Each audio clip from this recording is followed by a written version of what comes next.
আমরা আমাদের যদি রাষ্ট্রকে যদি আমরা মনে করি যে আমাদের দেশ হচ্ছে আমাদের মা, তাহলে নির্বাচনটা সন্তানের মতো।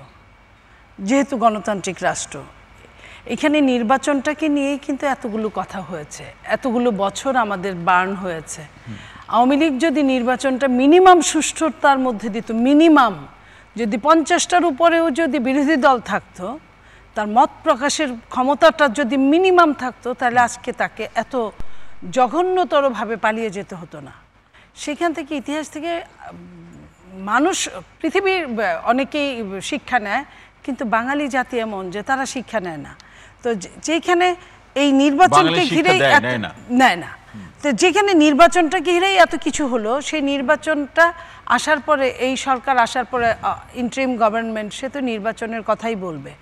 যে সরকার, যে কোনো সরকার, যখন আপনি ধরেন যে তত্ত্বাবধায়ক সরকার যখন ছিল 3 মাসে, কিন্তু তত্ত্বাবধায়ক সরকারও কিন্তু সংস্কার করেছে, তড়ি ঘড়ি করে যতটুক সংস্কার করা যায়, প্রথমেই এসে কিন্তু আমলাতান্ত্রিক একটা চেঞ্জ এনেছে। সেটা তো নির্বাচন কেন্দ্রিক কাজগুলো।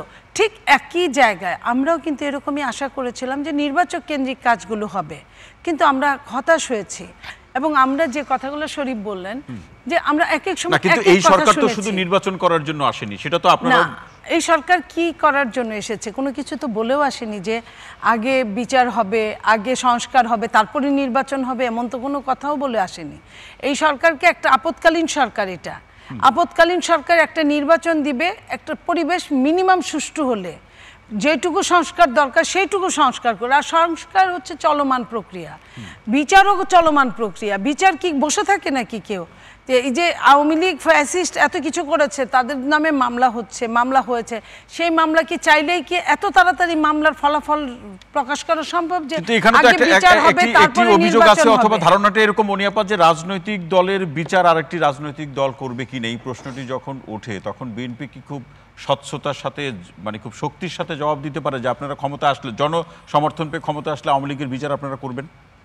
আরে বিচার আমরা করব না কেন? বিচার তো বিচার বিভাগের কাজ, এটা বিচার করার। বিএনপি তো বিচার করতে পারে না, যে সরকার আসবে সে বিচার করতে পারে। বিচারের মানে বিভাগের, রাষ্ট্রীয় 3টা বিভাগ থাকে, তার মধ্যে বিচার বিভাগকে স্বাধীনতা দেওয়া হচ্ছে গণতন্ত্রের প্রথম একটা কাজ, যেটা অনেক দিন বঞ্চিত ছিল। সেই বিচার বিভাগের স্বাধীনতাটা যখন পাবে, তখন তো বিএনপির দিতে কোনো দরকারের ওই ধরনের প্রয়োজন পড়বে না। আর আপনারা যেটা বলছেন যে লন্ডন থেকে যে বৈঠকটা হলো, তারপরে যে যৌথ বিবৃতি, ওখান থেকে আমরা শুনলাম যে ফেব্রুয়ারি নাগাদ নির্বাচন হতে পারে। কিন্তু আজকে 25 তারিখ, প্রায় ধরেন আজকে 12-13 দিন যাবত আগের ঘটনা।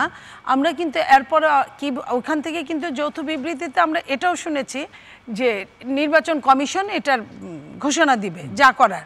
কিন্তু নির্বাচন কমিশন কি বলেছে? নির্বাচন কমিশন বলেছে যে আমাদের কাছে কোনো নথি না আসলে তো আমরা বলতে পারি না, আমাদের কাছে কোনো আদেশিত না হলে। তো তার মানে হয়নি।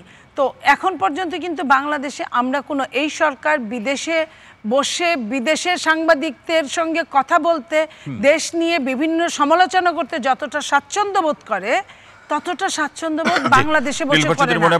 যে কারণে, আমি শেষ করি লাইনটা, যে কারণে আমরা এখনো জানতে পারিনি আপনার যে প্রশ্নটা, যেটা নিয়ে আজকে কথা, যে নির্বাচন সঠিক সময়ে হবে কি না, কখন হবে, আমরা আশাবাদ ব্যক্ত করতে পারি, আর কিছু।